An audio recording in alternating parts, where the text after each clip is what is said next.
வீடியோல ஒரு ஈஸியான மஷ்ரூம் கிரேவி தான் வந்து பார்க்க போறோம். மஷ்ரூம் பிடிக்காது அப்படின்னு சொல்றவங்க கூட இன்னும் கொஞ்சம் வேணும்னு கேட்டு வாங்கி சாப்பிடுவாங்க. ஒரு வாட்டி இந்த மாதிரி நீங்க ட்ரை பண்ணி பாருங்க. வீடியோக்குள்ள போகிறதுக்கு முன்னாடி நம்ம சேனல் என்ன ஃபாலோ பண்ணாம இருந்தா ஃபாலோ பண்ணிட்டு பாருங்க. பேன்ல கொஞ்சமா ஆயில் ஊத்திக்கோங்க.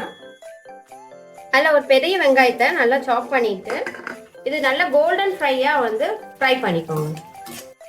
ஆனியன் ஃப்ரை ஆகிறதுக்குள்ளேயும் நம்ம மஷ்ரூமை வந்து ரெடி பண்ணிடுவோம். மஷ்ரூம் எப்படி ஈஸியாக க்ளீன் பண்ணுறது வீடியோ ஆல்ரெடி நான் போஸ்ட் பண்ணிட்டேன், டிஸ்கிரிப்ஷனில் கொடுத்துருக்கேன், செக் பண்ணி பாருங்க.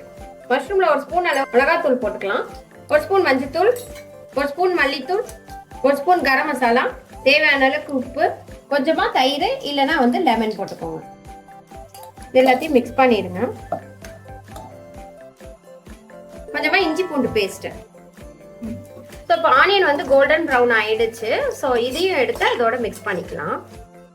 இதையும் இதோட போட்டு மிக்ஸ் பண்ணிக்கோங்க. ஸோ அதே எண்ணெயில் வந்து பார்த்தீங்கன்னா இப்போ பூண்டு சாப் பண்ணி வச்சுருக்கேன், அதை வந்து போட்டு நல்லா ஃப்ரை பண்ணிக்கோங்க.